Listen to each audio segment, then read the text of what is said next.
That would be a hidden question. Yeah. I think so. We think so. Well, because I think they're warming up in there, so I think they're in there.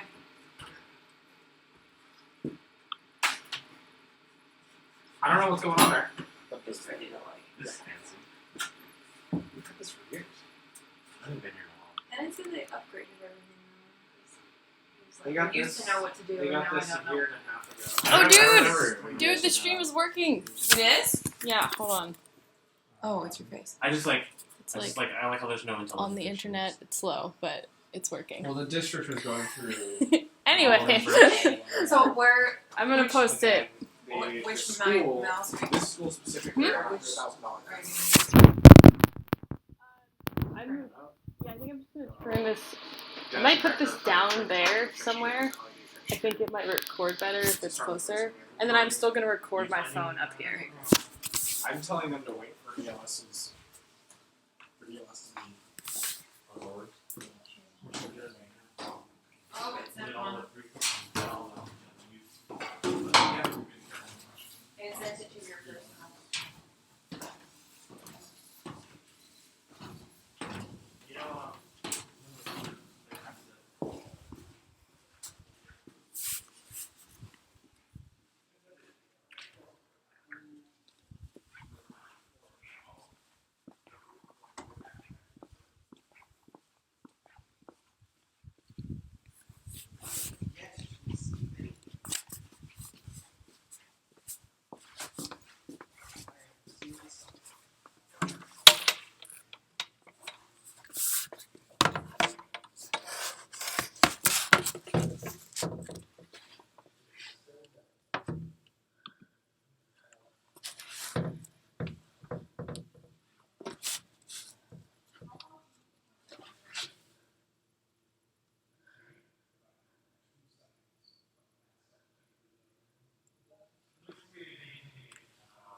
Guys, it's working!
this cabinet here. And then it has, when the lights are on, it's just got a full view of the stage. Great. So we'll just have it there, and then it should go live like officially in like 30 something minutes. So. Okay. Yeah.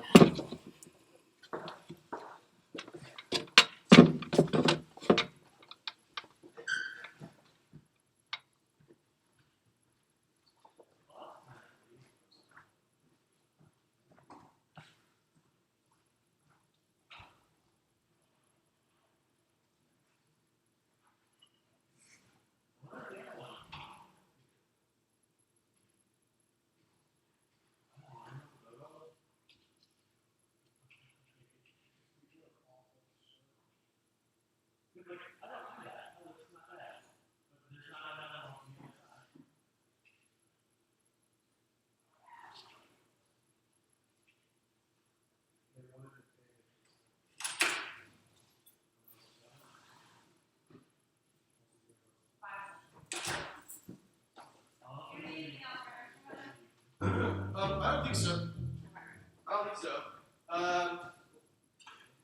So, do you know who's speaking at the beginning? Kevin. Do you know how long Kevin's planning on speaking? Why? Just because if he's not speaking a terribly long time, I'm gonna have my kids come out and sit at the beginning and just be sitting here. So as soon as he's done talking, we can start playing. I can go after him right now. And then we're gonna have like music playing all day. Take your stuff off. Oh, that's cool. Yeah, that piece. The what? The piece that there was still. We're gonna just have it all together. It cuts into that time.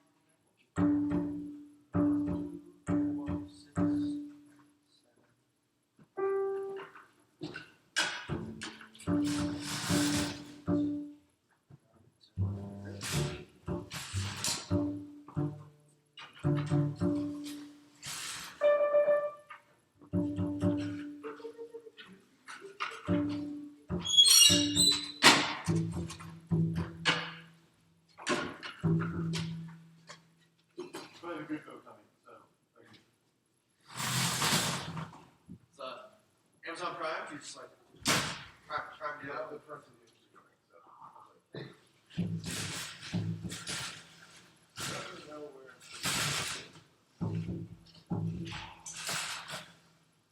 Kids up the lawsuit. So maybe over here then, you guys? Well, Roger's over there, and then you're just gonna hide in terms of like if it looks like this looks like anything exposed, just don't miss any weird releases or anything, obviously. But again, it's a base, so if you guys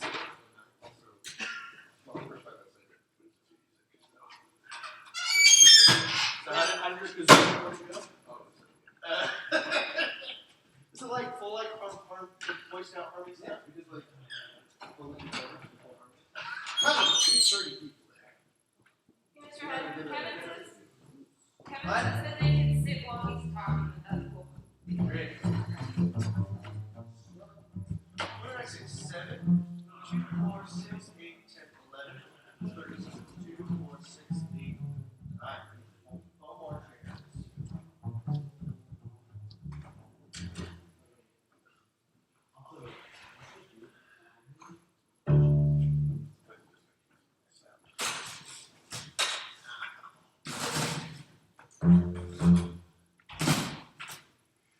Hey, BT.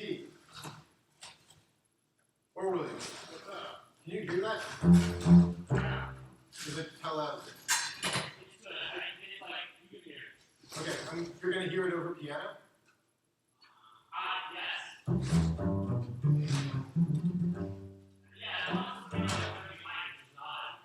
Okay.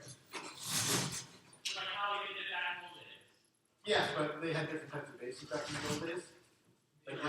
Yeah. You'd like his bass to stay intact. Yeah. Well, but really, they usually have the action behind it, so you can dig it more. Okay. Also got strings.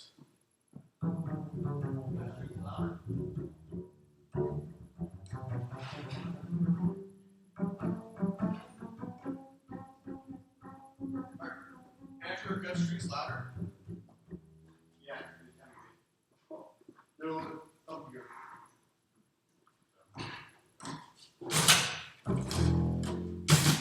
really funny. It's really funny the other day.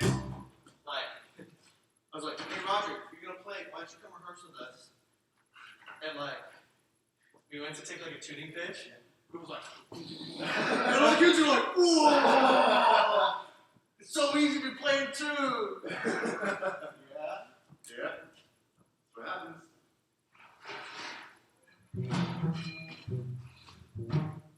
There's something about brass players that play with a certain type of tone quality makes it easier to tune to. Oh yeah.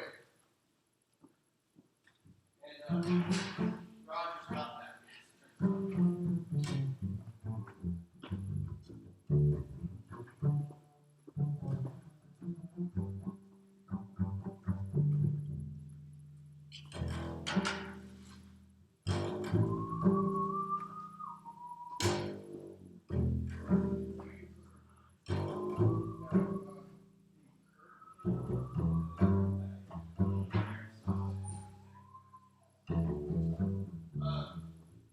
What time are you supposed to start playing? I think we're at the beginning. The way it sounded like you were playing is like people were walking in. Well, we're gonna play through our piece right now. You want to come? I don't have a vote. I'll come. You can come pluck along if you like.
you're crying. You're crying.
No.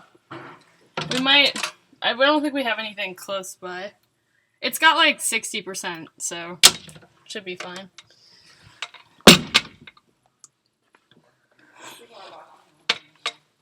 Except that it's not. It's like if you if you click the link, it will show up.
You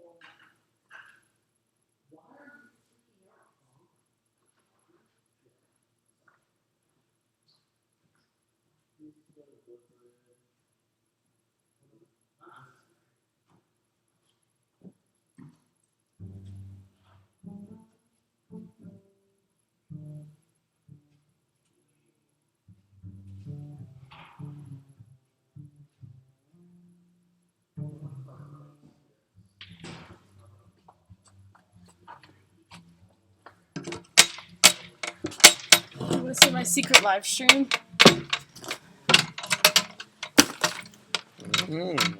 That's impressive. And then I just need to hit the record soon.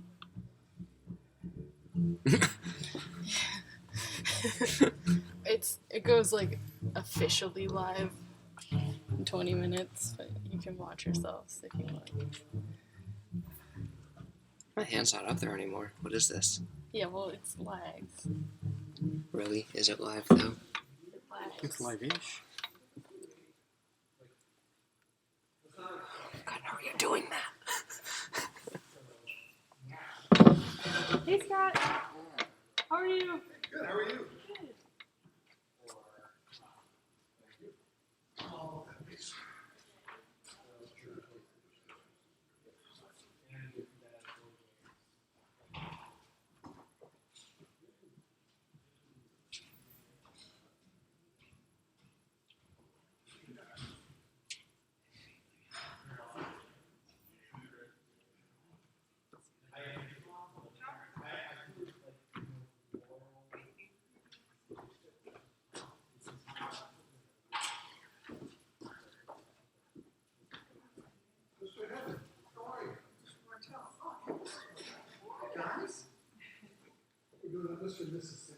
Because why not? Because we're at school, so you immediately pretend to be a little more fancy than we actually are.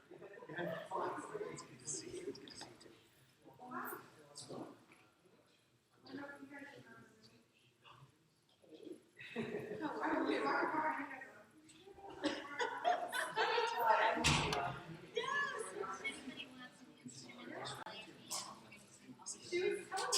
Totally random.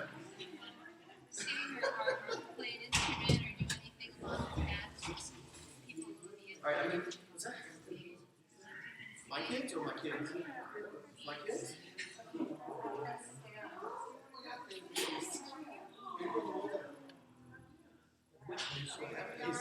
No, I'm telling you that he's the smiliest person on the face of the planet until a camera pops up. Like he'll smile at anybody.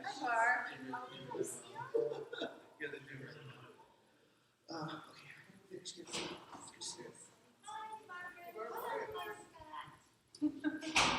Yep, that's fine.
haven't seen each other over the years, for better or for worse, or whatever the phrasing is for that. But I guess I'll just start obvious and then keep on going. Never thought I'd be here. One, on this stage, because never thought they'd let me back. And then two, at my buddy Jono's memorial. Well, okay, I'll correct that. I always thought I was going to be there, but like 60 years from now. Gonna like begrudgingly like, ha, got you by here, buddy. That's what I was imagining. Not necessarily the case. But let's see, what did I start with? I started with, how's everybody doing? How you doing? We've all said that to each other, and we all mean it, but today it's obvious. We're in our lives here, we may be doing great, but right now we're kind of a little bummed, to say the least. Jono was and is the funniest person I've ever known. Kindest person, most thoughtful, just life with him was more than life. When you're around him, you can just help but be the silliest, goofy person possible. Like, and things that made sense didn't make sense. If something didn't make sense, then it felt good, felt right. I told myself before I would, for this, my first 10 words would be gibberish, and I forgot to do that. Why? Because, well, you would have loved it.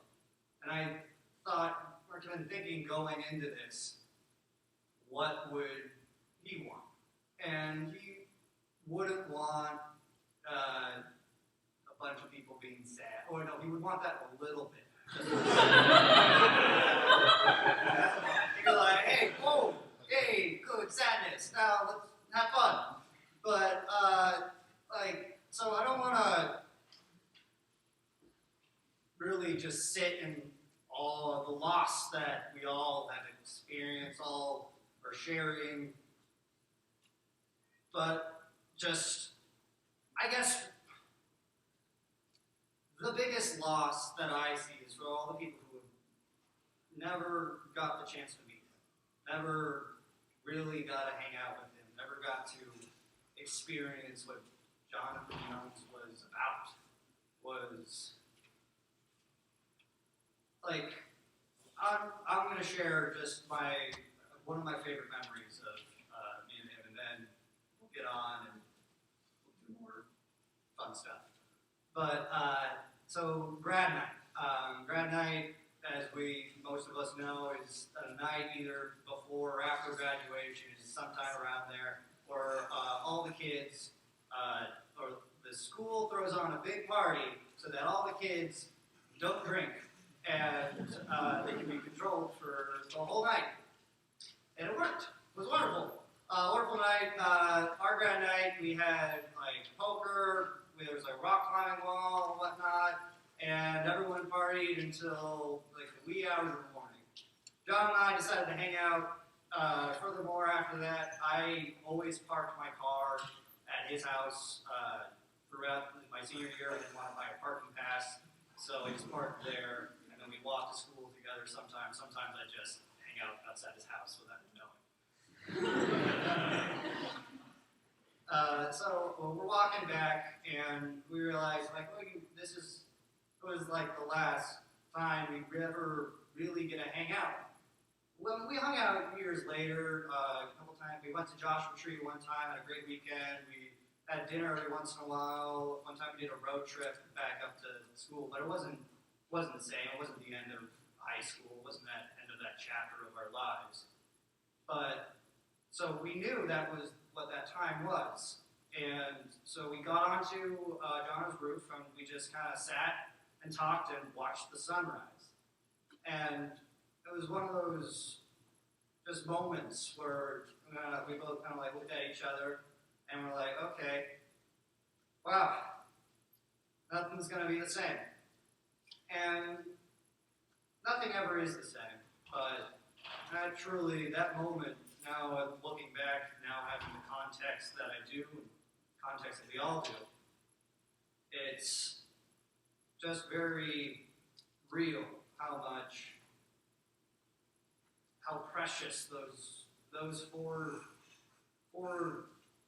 just stupid years. Oh, they were so dumb in the best way. Oh man, they were really dumb. Like they're gonna see some of the videos that we did. Like, oh jeez. We had a blast, and like my entire, I guess, career path or path of life, whatever you want to say, wherever I've gone down that rabbit hole, I hold him responsible for it. And I guess a friend of mine was with me right when I found out, got the news, and she turned to me and was like, "Oh, hey, now you have to make it." And very true. Everything I do and have been doing has been because of him, and now it's for him. Yeah.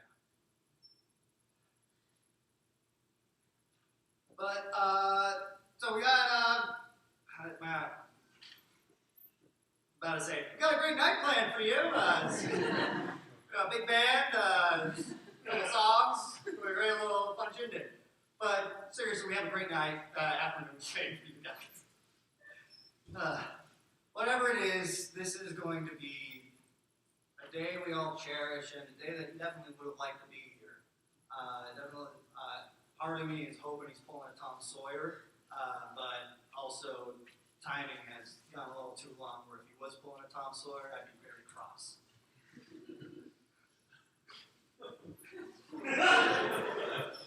I don't know why I like that joke.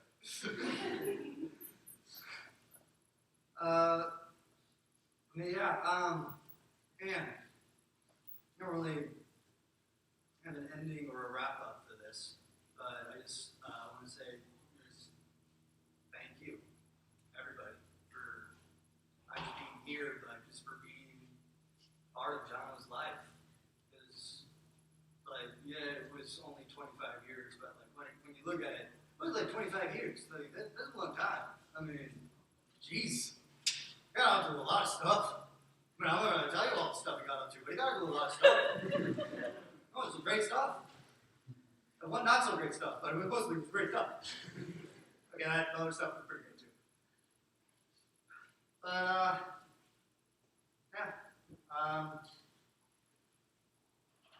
Thank you, I guess.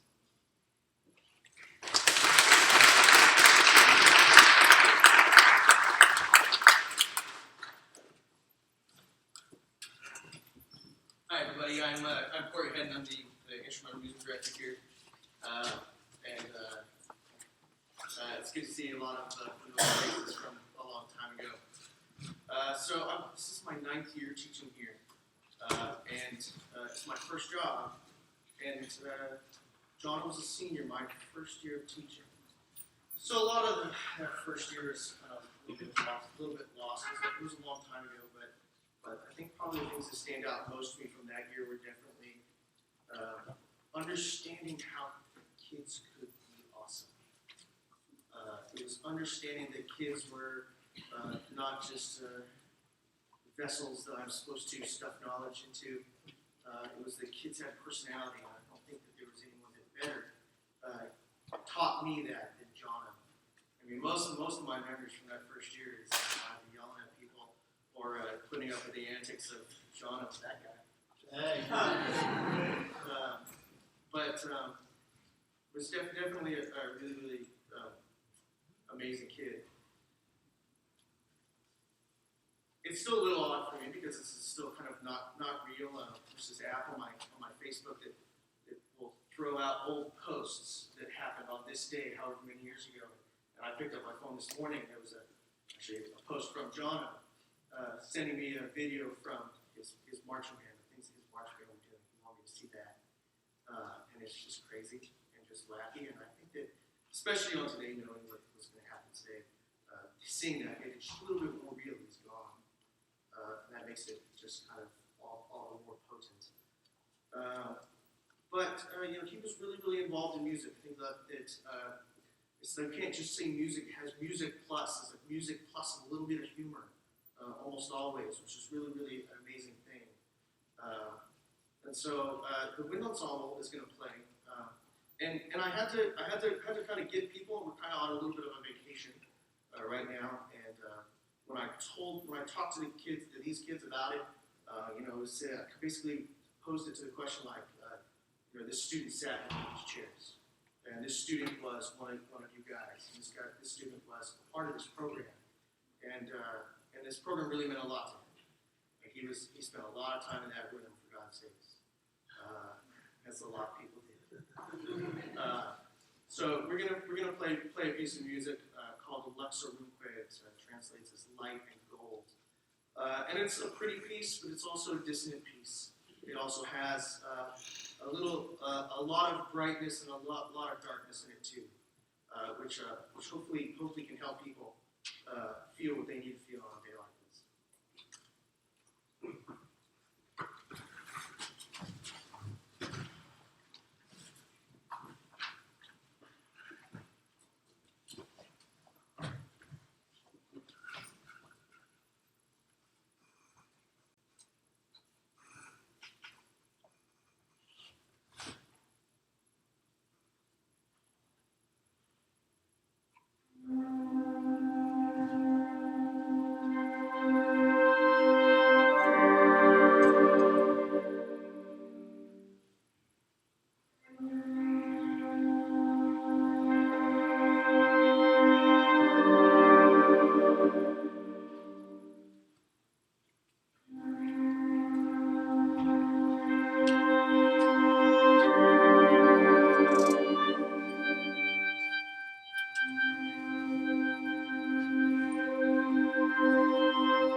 behaviors would go to the next one.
Hi everyone.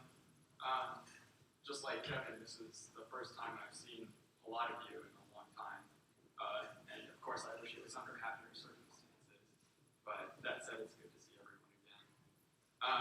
For those who don't know me, my name is Luke. I met Jonathan when we were both in second grade, and we were best friends from then until 12th grade, which is crazy to think that I knew him for a decade.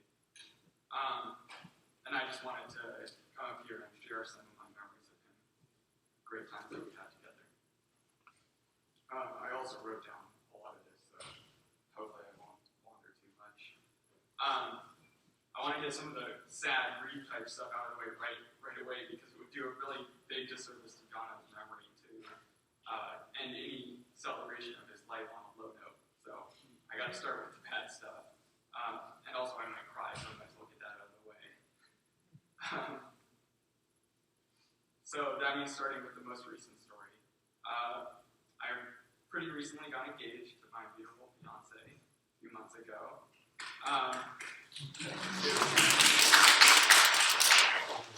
When we made the announcement, I called John home to break the news, and it was really awesome getting that opportunity to hear his congratulations, and of course, because it's John, we interspersed it with mini jokes. And I'm not very good at keeping in touch long distance, so John and I would hang out around the holiday times, but other than that, we hadn't really caught up that often. And so after a while, it was time to ask people to be in our wedding party, and so I gave John another call to ask him to be one of my groomsmen. And that was a very quick call, but we were very happy and very excited that he would get to be a part of my wedding. And that phone call took place the Saturday before he passed away.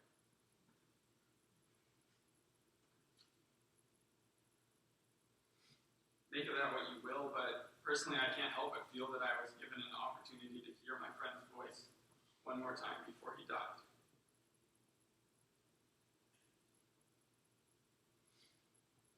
If that timing was a coincidence, it was a coincidence of the highest order. For me, the greatest grief of Jonathan passing away so soon is that he won't be able to attend my wedding, and that I won't be able to attend his whenever that would have happened. It's very easy to assume that your best friend will be there for those huge life moments, and now we don't have that. We had already started to think about how much fun we were going to have with him in our wedding party, and suddenly there's a hole there.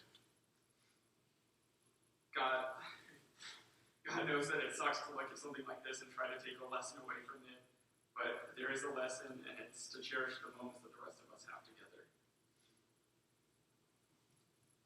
That's as philosophical as I'll get today. When I told Jono that I was engaged, he joked that since he never got a chance to meet Amber, our wedding had to be on hold until he met her and approved our union. I told him that my people would call his people. We never got approval, so unfortunately, I'm sorry to announce that Amber and I will be engaged forever.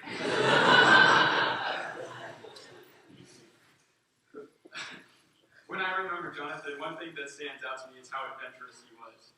We met each other in second grade, and our mothers can confirm that we did a lot of really stupid stuff together over the years. Jono would try just about anything, which made him the best sort of friend that a little boy could want. I remember that in his neighborhood pool in Turtle Rock, there was a great diving board, and we would always go over there and try and do all kinds of crazy stunts together. And we both learned how to do front flips, I think just from encouraging each other and sort of goading each other and trying until we eventually got it right. And that led to our claim to fame in 5th and 6th grade, that we were the best at flipping off the bars of the jungle gym. 5 minutes of fame. Barbara might not even know about this one, so I might be unearthing a buried secret today. When we were about 13, I think, it was actually just a few months after Jono had been diagnosed with his heart condition. And the doctors had given orders that Jono wasn't supposed to do anything that would scare him.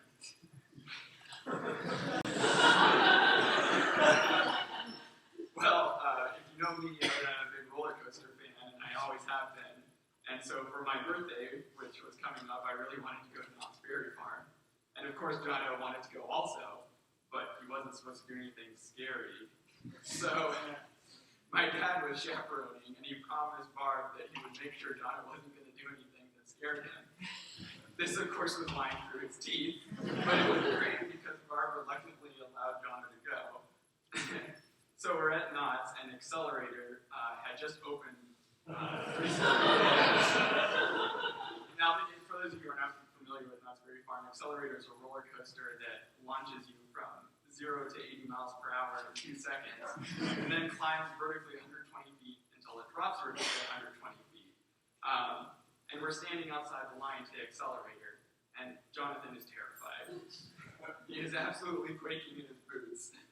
And my dad looks down at him, and dead serious asks, "Are you scared?" And John is then standing there next to his tween-age friends. Do you honestly think he was going to admit that he was scared in front of his friends? So, of course, he said that he wasn't scared. And he went on Accelerator with us. It was a blast, and we loved it, and we ended up going 3 or 4 more times that day. So, I think it's very ironic that Jono suffered from a heart condition because he was honestly one of the bravest people I've ever known. On that note, one of the most reckless shenanigans that we ever pulled together was riding Optimus Prime. Now, some of you know what that means, but a lot of you were also probably really confused. I'll explain.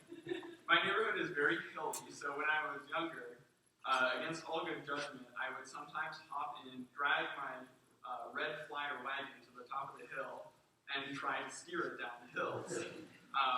And unfortunately, Jono was one of the few people who was stupid enough to join me in this endeavor.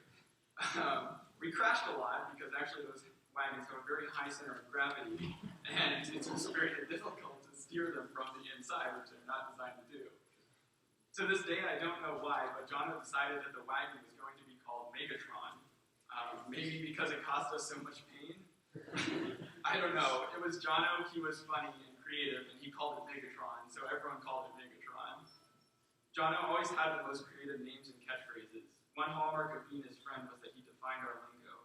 It was impossible not to pick up his mannerisms, especially because they were always so strange and funny. So anyway, as we got bigger, it was harder to A, fit in Megatron, and B, steer Megatron, so eventually good sense caused us to abandon the pastime. But because I'm a masochist, I always missed the thrill of our impending crashes. This led me to design a replacement vehicle, which the two of us built out of steel pipe and lawnmower wheels. Now, this may sound to you like a bad idea, but in fact, we were actually competent engineers. Although many people have pointed out that it was missing brakes, which some people considered a design flaw, but both John and I felt was actually a feature. Naturally, Jono also christened the new vehicle, calling it Optimus Prime, as it was the, quote, good version of Megatron. In another spurt of creativity, he organized a party in which 6 of us dressed up in very silly costumes and took turns piloting Optimus. I'm sure some of those pictures will be in the slideshow later. It was a night to remember. The last thing I want to share is how Jono was always the life of the party. I think everyone who knew him for even a few days would agree. I was a bit behind the curve on this one. I joined the marching band's equipment crew our senior year after the rest of the guys had been doing it for a while. I remember one night we were packing up from a very long day, but it must have been a tournament or something because it was around midnight already, and we were just finally into disassembling the uniform racks. We were all a little slap happy, and the uniform racks were made of these long, hollow metal pipes. So we're disassembling them, and Jono decides, as he looks at one of the pipes, because of course he is a consummate musician, that this would be the perfect instrument. And so he started playing it, and it sort of sounded like a didgeridoo, droning on in the night. And of course the rest of us, he was our ringleader, and so the rest of us also picked up pipes and began playing the metal pipes from the uniform racks. And we were sort of standing there dancing and looking like total buffoons, and we were doing this for quite a while at midnight. And all of a sudden, the doors of the band room opened, and our assistant director, Mr. Johnson, walks in. And technically, we weren't doing anything wrong. I mean, it was stupid, but it wasn't wrong. But we all kind of had this look like we had been caught with our hands in the cookie jar.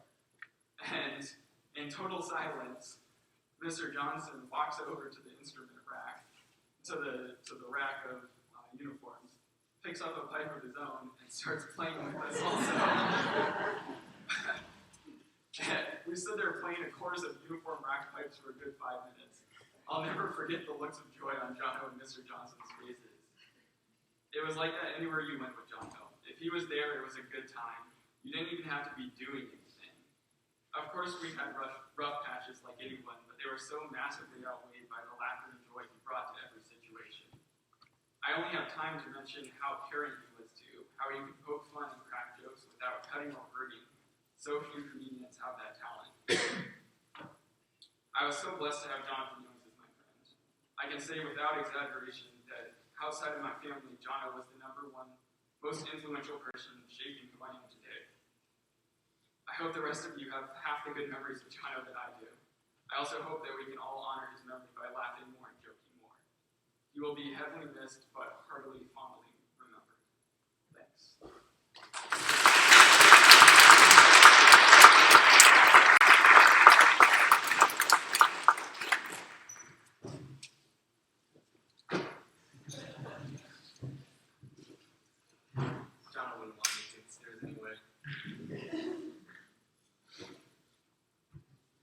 Hi, my name is Michael. I am actually the latest addition to Kevin Cocker, Jono, and Luke's crew, or as people are saying today, squad.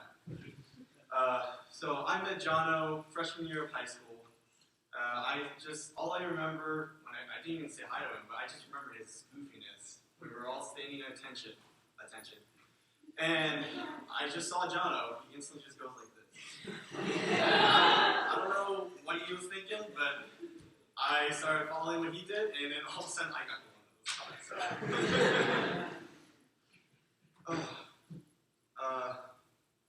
So I've known Jono 8 years, and I might as well just go through the sad stuff, and I'm going to let you all know I am the biggest crybaby you're ever going to see on stage. Not to brag or anything. But I'll just start with the speech. Jonathan Jono Youngs, comedian, best friend, and brother.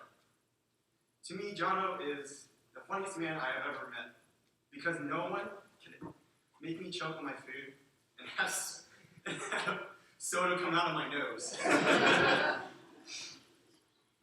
He is my best friend, standing by my side for every single shenanigan we have done in high school. I will call him brother because he was there for me for the good and the bad. Now, there are too many memories for me to stay on the stage because we only have so long. So I'm going to give you the biggest ones. As Luke mentioned, there was the didgeridoos.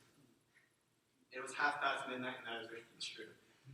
But I can tell you one thing, I never really thought I can actually be in the same room with John for every single moment of my life.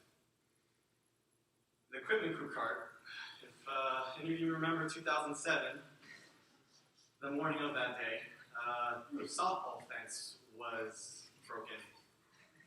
That was because of me and 6 other people. Just letting you know, nobody got hurt. Bad. I was at least holding on to John. And sorry, Kevin. The chair races of senior year. Sorry to say this, Mr. Hedden. While everybody was practicing graduation music, the seniors decided to do something. At least we were in a controlled environment, but still, maybe things would have turned the wrong way. But it's okay. It was John. John did it.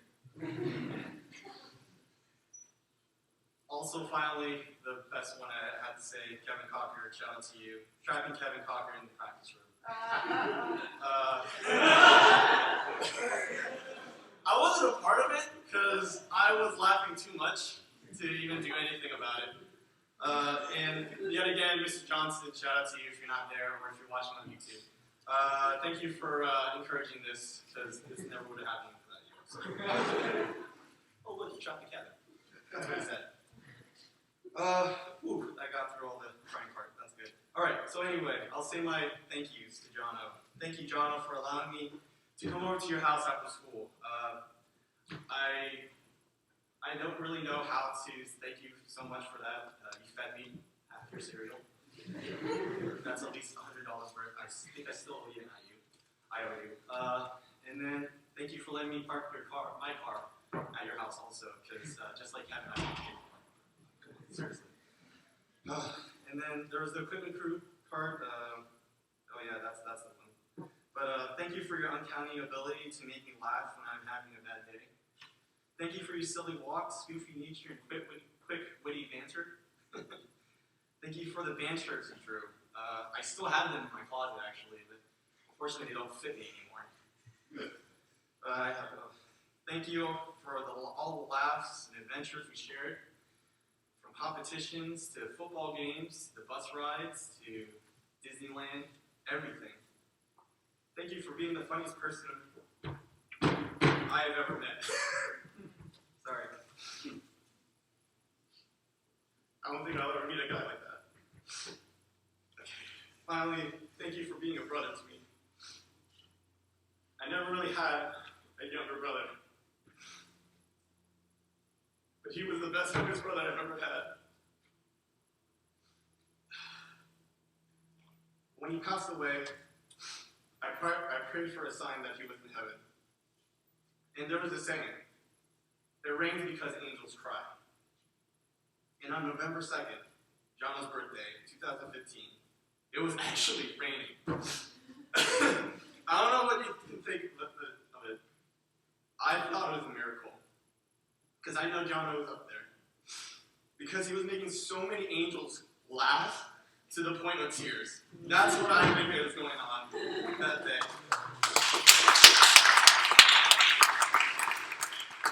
Because that's what John would do. I mean, he would touch so many people's lives with his joy, his laughter, his kindness, his goofiness, heck, even his absurdities. And I have a job for all of you, actually, to always remember John every day. Jeez, John, I thought I was not going to cry for this. I cried for this.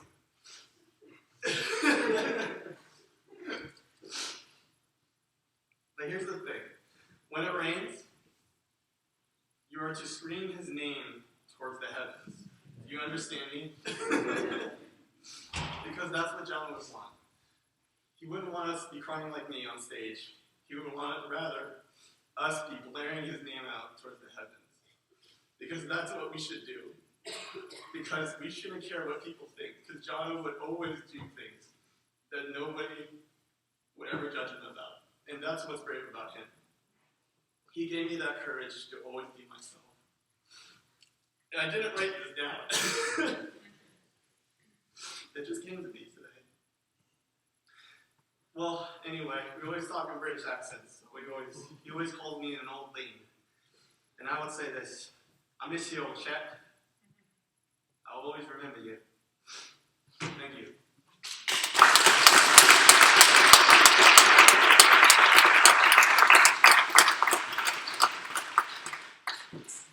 We just want. Please don't fall for this.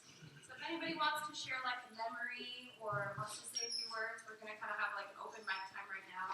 So just please feel free to come up. Not we'll just keep moving. So don't rush.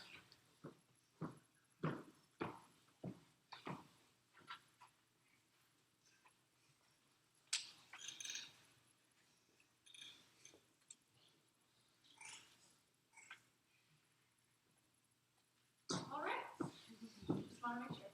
So then we're gonna have Jonah's parents come up and talk.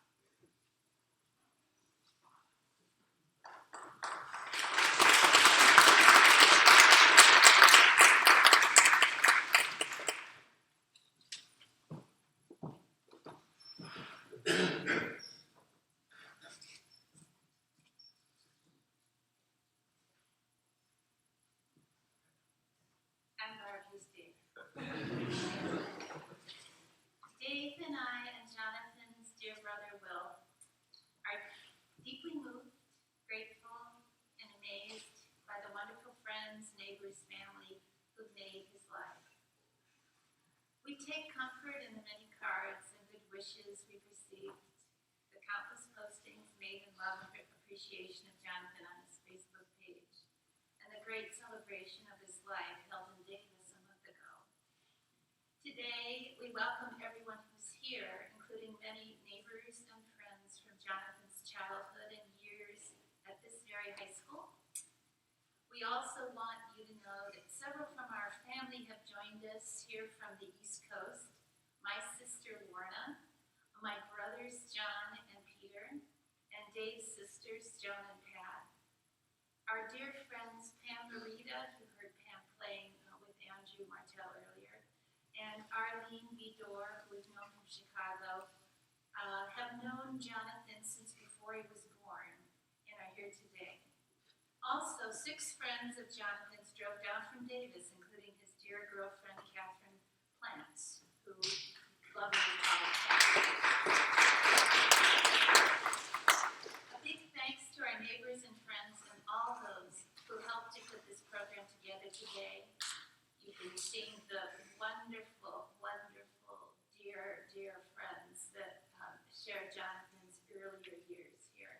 Kevin Cocker, Talia Triana, Christiana Wilcoxon, Michael and Andrew Martell, Luke Heidebrink, Mike Seeley, and Pam's son, Paul Eric, is not here. He's a gifted saxophonist, and you heard a bit of the piece that he composed for Jonathan in the interlude earlier. And also, of course, Mr. Corey Hedden and the Wind Ensemble. A shout out to Pam for her music, and to Arlene and Jenny and Chuck McBride for the refreshments, which we know you'll share with us in the multi-purpose room right after this program. And it's not hard to find it, even though those of you who haven't been here before, you might wonder where it is. It's to the left and out the door. So we hope to see you all there.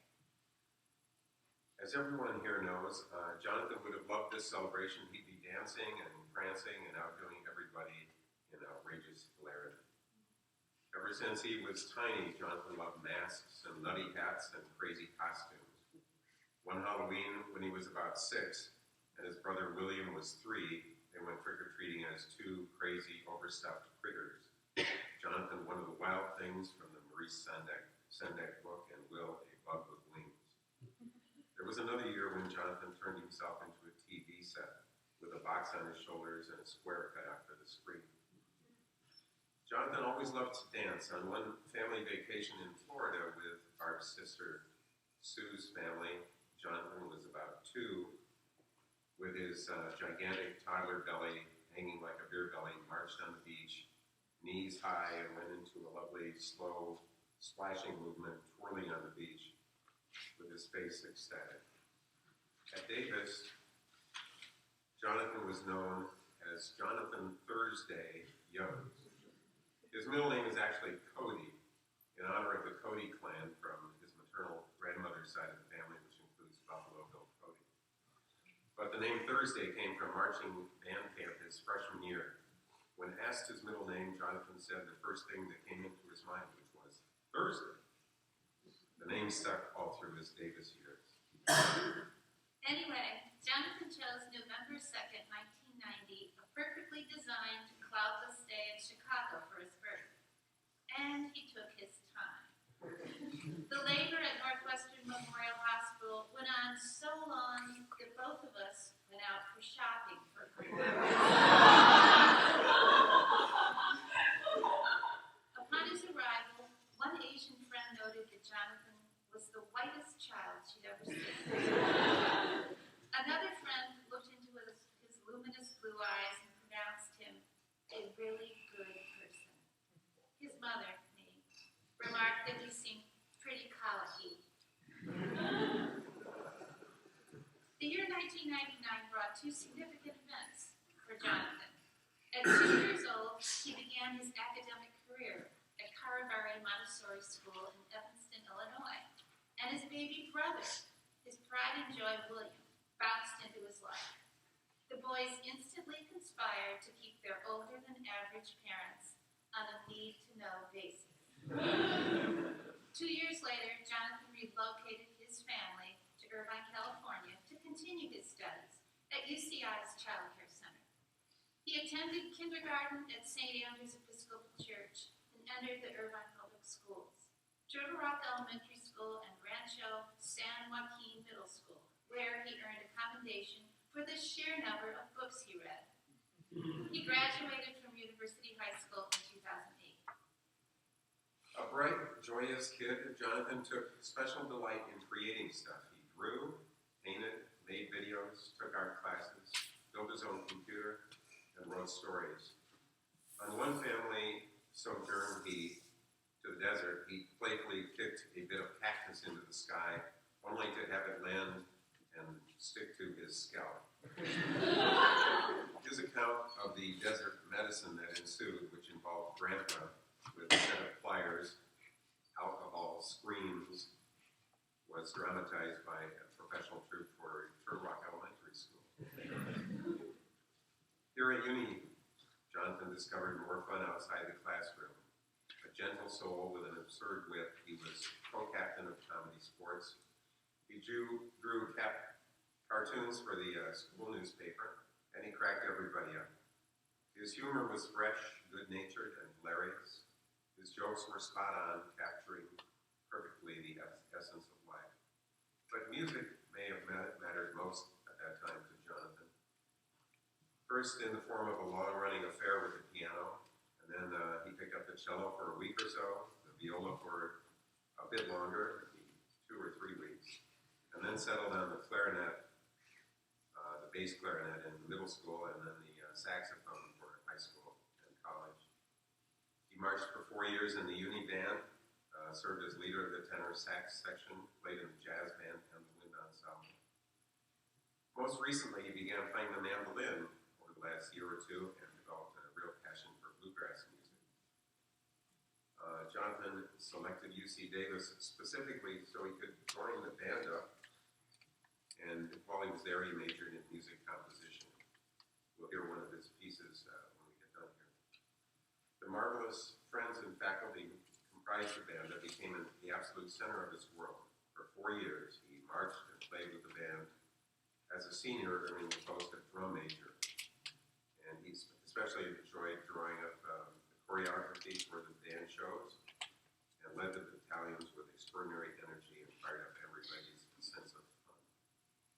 Meanwhile, his creativity found new directions at Unitrans, the student-run campus bus company at UC Davis, where he worked as conductor, then marketing manager.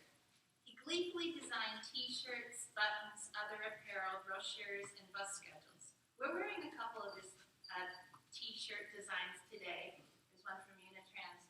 This he did for me as an English teacher.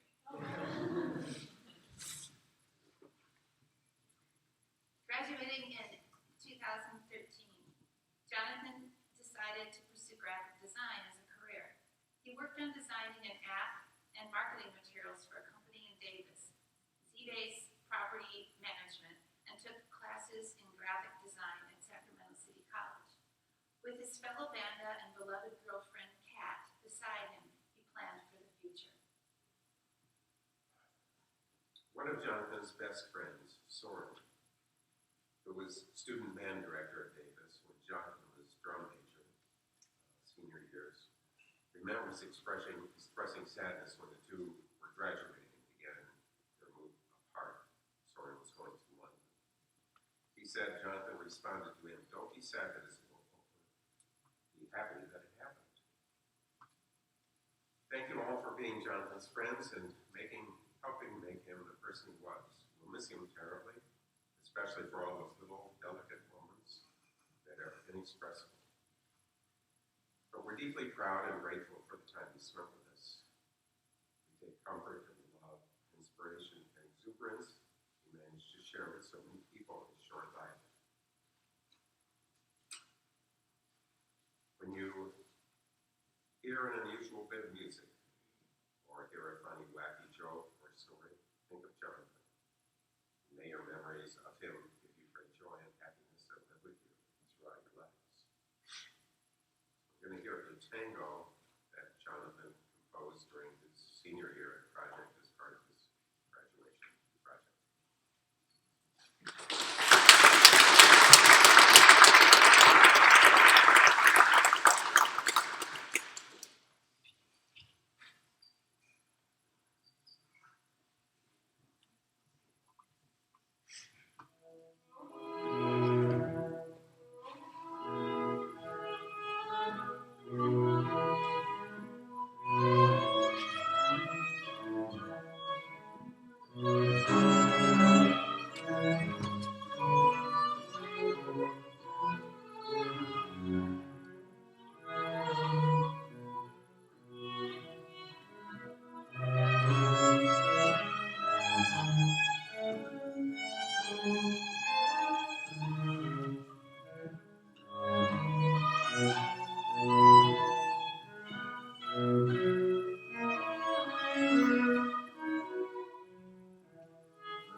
was listening to a podcast on my way to work up here in Montana, and for some reason they got talking about funerals and about how a lot of people kind of avoid the topic and say, oh, I don't do well with funerals, or oh, I don't do well with death.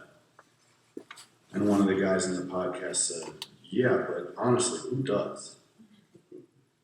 And then they just started 30 minutes of the most hilarious riffing I've ever heard about funerals. And that kind of reminded me of John, because he always challenged us to find humor in something, no matter how hard it could be. And so I want to share a funny story I keep thinking of about John from comedy sports in high school. We were in practice in the little theater, and John was up on the stage telling us about something. It might have been Don who was telling us about the next match or something like that. And somebody, I forget who, but some random person, walked by the little theater and opened the side door to look in and said to their friends, but I think intentionally loud enough for us to hear, oh, that's comedy sports, they're not very funny, or something kind of insulting, and closed the door and started walking off. And the look on John's face kind of switched between, like you could see there was an internal struggle about how to handle that. And what he eventually did was kind of silly walked over to the door, opened it, and yelled back in kind of a funny voice, "You're not a very nice person," and then closed the door. And I don't know, I just kind of thought that was a good, I guess, symbolic story. That was finding humor in a difficult situation and using humor to make a positive out of it. So, it's my funny story about John.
Interactive modular, ring, banana phone. Ping pong, ping pong, banana phone. It's no baloney, it ain't a phony. My cellular, banana phone. Don't need quarters, don't need dimes to call a friend of mine. Don't need computer or TV to have a real good time.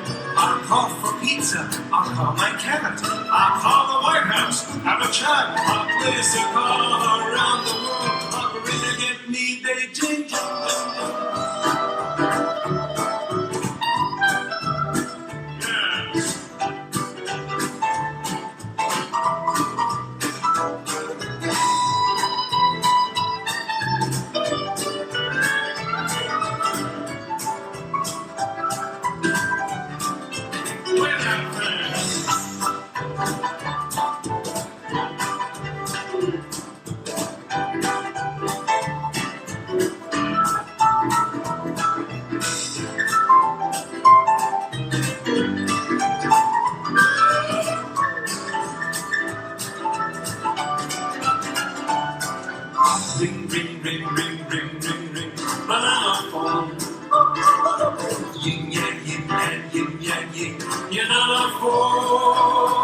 It's a real life and sister and a dog-a-phone and a grandpa-phone and a grandma-phone too. Oh yeah, my cellular, non-annular phone.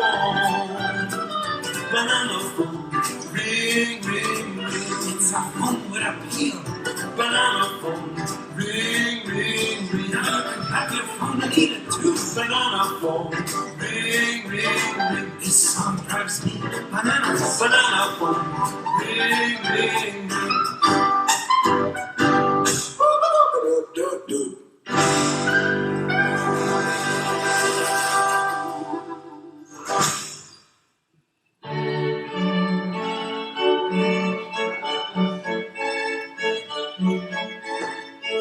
Hello there, and welcome to Literature with Leonard. I'm your host, Leonard, and today we'll be discussing the great Russian novel, War and Peace, written by the great Russian novelist, Leo Tolstoy. A long, long time ago, in a galaxy far away, Naboo was under an attack. And I thought me and Qui-Gon Jinn shot the Federation into maybe cutting them a little slack. But their response, it didn't thrill us. They locked the doors and tried to kill us. We escaped from that gas, the Med Jar Jar and Boss Nass. We took a bongo from the scene and we went to feed to see the Queen. We all wound up on Tatooine. That's where we found this boy.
You a guy obsessed with the afterlife. Oh, what a terrible day that was. You realize he wasted all his time thinking by and even left behind. And as the clock ticked tock, his heart just stopped and everything he had was lost. And we don't know what we can do. When we are not making eyes, and we're just lost.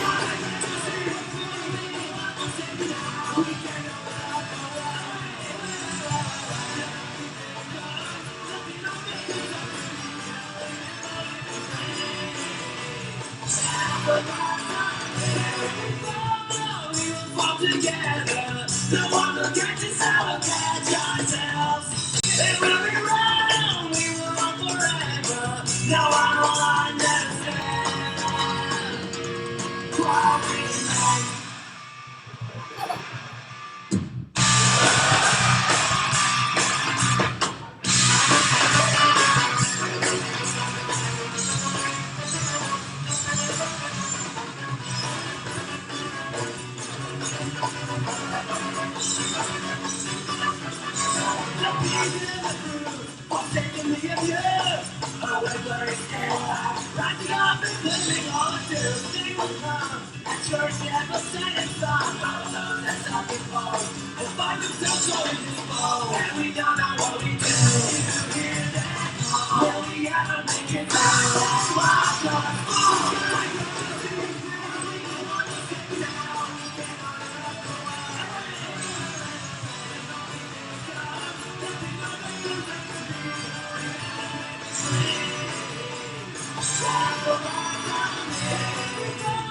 We will fall together. No one will catch us out and catch ourselves. And when we run, we will run forever.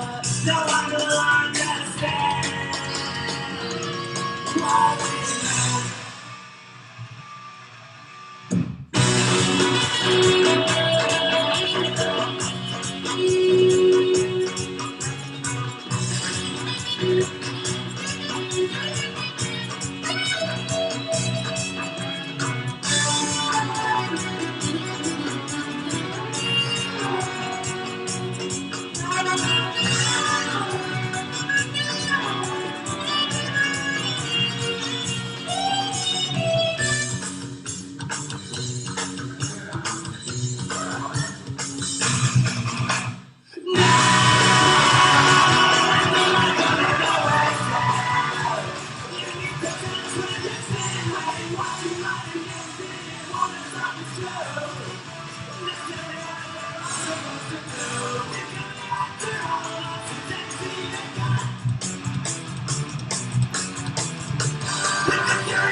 so we'll catch ourselves.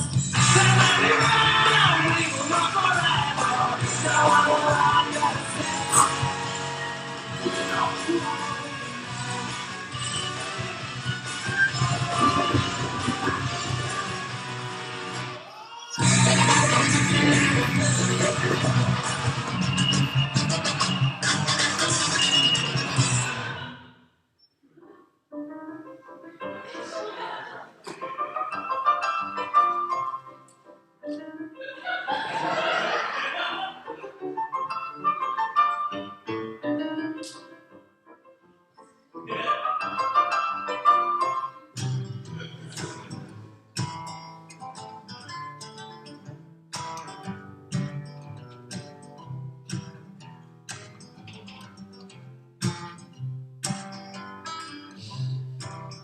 You were gone when we found you. You were practically surrounded, you were trapped. The opposition stalled, the blood ran cold. When they saw the look of love in your eye. Maybe the times we had, they weren't that bad, and everything else was part of the plan, and we sang, I don't know where we go, from the alpha, omega, the beginning and the end, and we all just idolize the dead.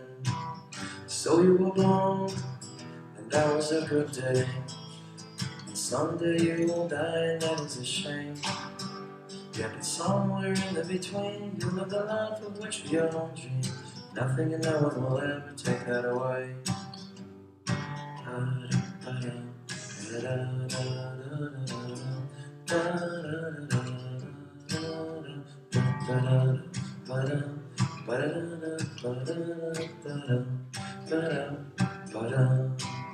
You had a love, and that love had you.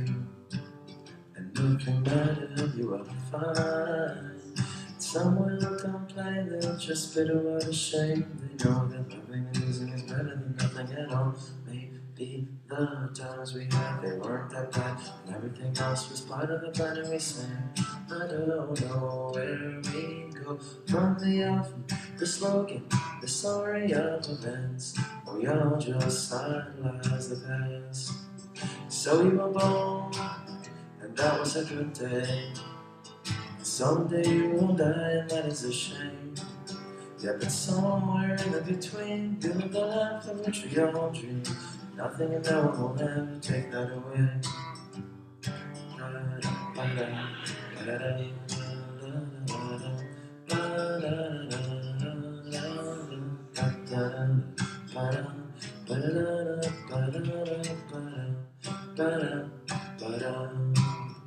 Yeah, someday soon, my friend, this life will come to an end, but we can't just get in line again.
Hey guys, this Friday we got a comedy sports game. That's right, 7:15 in the Little Theater. It is $5. Bring your family, bring your friends. Come out and support. We're playing Irvine High School. Yeah.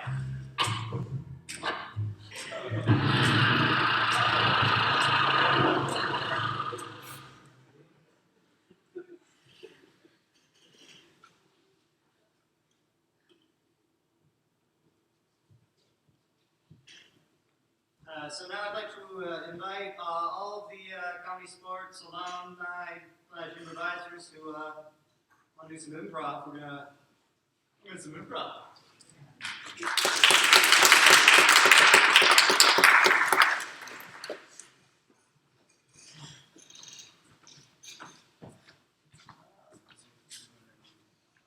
New choice first. Alright, so first game we're gonna play is a game called New Choice. New Choice is a game of 4 improvisers come out, do a scene. Anytime the caller is gonna be Chris, is gonna shout out New Choice, and that person's gonna have to make only a new choice and then deal with it. Can we get a suggestion? What's something that you hope you would not find in the trunk of your car, but then, like, if a cop was like, hey, what's in your car? They wouldn't be like, oh no. Bricks. Cushions? Bricks. Bricks? Bricks!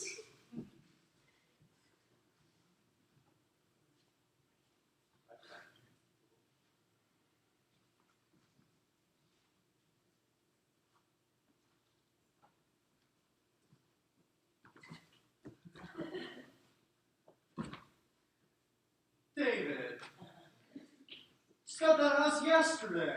I know, that's why I put the brick in. Oh, come on.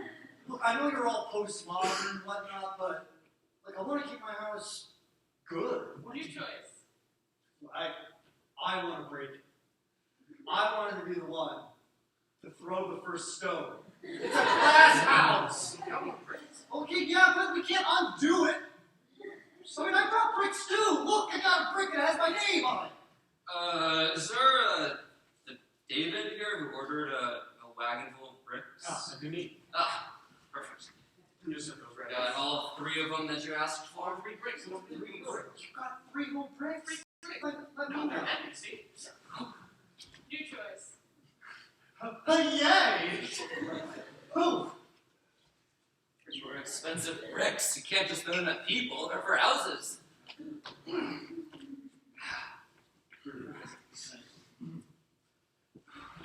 Go get another brick.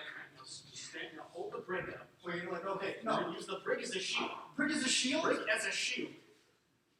You're gonna use a brick as your sword. You're gonna throw it back at me while I throw my brick.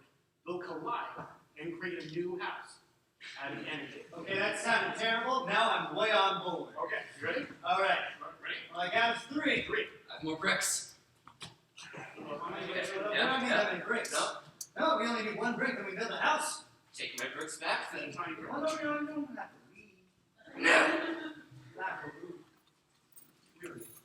Alright, ready? Okay. Energy house.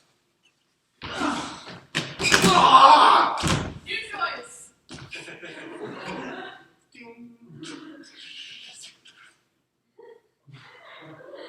Hello. Hi. Fathers. Sons. He said we couldn't do it. They said Also, man out of bricks. well, I'm so thankful you made me. we're so thankful to have you in our lives. And look, a new home for me to live in. New choice. A house for me to break. Well, You grew up so fast. like father, my son. Now we're homeless. Hey, Did somebody say homeless? New choice. I brought ice cream. New choice.